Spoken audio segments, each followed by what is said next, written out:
नमस्कार। जोहार। झारखंड की राजधानी रांची से एक ऐसी खबर सामने आई है जिसने कानून व्यवस्था के दावों पर गंभीर सवाल खड़े कर दिए हैं। सवाल सिर्फ एक पेट्रोल बम हमले का नहीं है।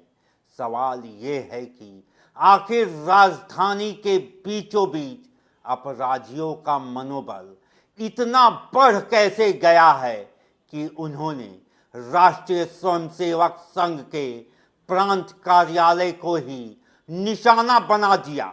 रांची के निवारनपुर स्थित राष्ट्रीय स्वयंसेवक संघ के प्रांत कार्यालय पर देर रात पेट्रोल पंप से हमला किया गया। घटना रात करीब 11 से 12 बजे के बीच की बताई जा रही है। सीसीटीवी फुटेज में साफ दिखाई दे रहा है कि दो अज्ञात युवक पेट्रोल बम लेकर आते हैं, उसमें आग लगाते हैं और संघ कार्यालय की ओर फेंक देते हैं।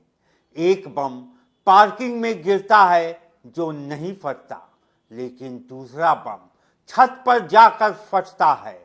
गनीमत ये रही कि कोई जान मान की नुकसान नहीं हुआ, लेकिन बड़ा सवाल ये है कि अगर ये हमला और गंभीर हो जाता तो क्या होता।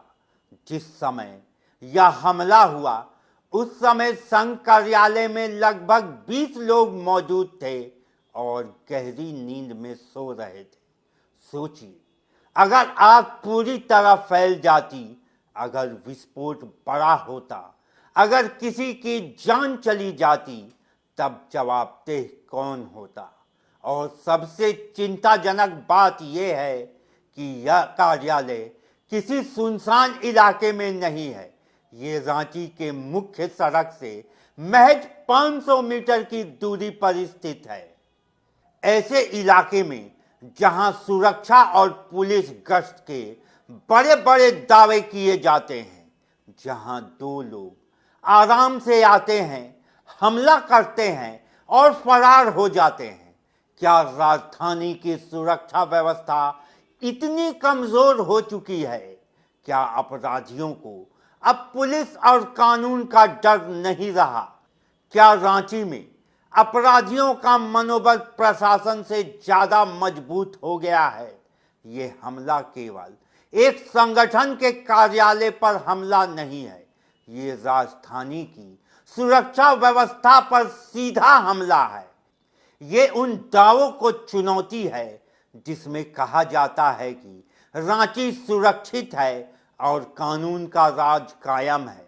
अगर राजधानी के बीचों बीच किसी बड़े संगठन का कार्यालय सुरक्षित नहीं है तो आम नागरिक अपनी सुरक्षा को लेकर कितना अस्वस्थ महसूस करेगा। आज निशाने पर संघ कार्यालय है, कल कोई सरकारी कार्यालय हो सकता है, कोई शैक्षणिक संस्थान हो सकता है, या फिर किसी आम नागरिक का घर। इस घटना ने यह सवाल खड़ा कर दिया है कि आखिर झारखंड में कानून व्यवस्था की स्थिति किस दिशा में जा रही है।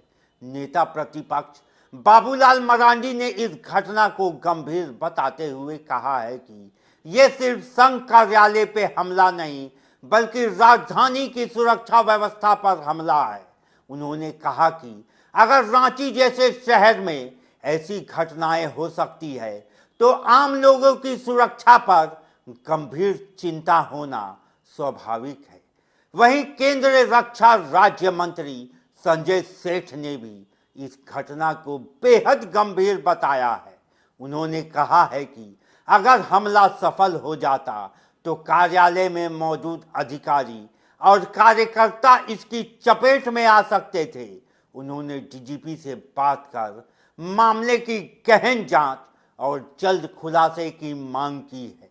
इसके साथ ही तमाम बीजेपी और एनडीए के नेता आरएसएस कार्यालय पहुंचे और मामले का संज्ञान लिया। फिलहाल पुलिस जांच में जुटी हुई है और सीसीटीवी फुटेज के आधार पर आरोपियों को पहचान करने की प्रयास में लगी हुई है। लेकिन जनता का सवाल सिर्फ गिरफ्तारी का नहीं है, सवाल ये है कि राजधानी में ऐसी घटनाएं हुई ही क्यों। सवाल ये है कि अपराधियों को ये भरोसा किसने दिया कि वो हमला करके आसानी से निकल जाए।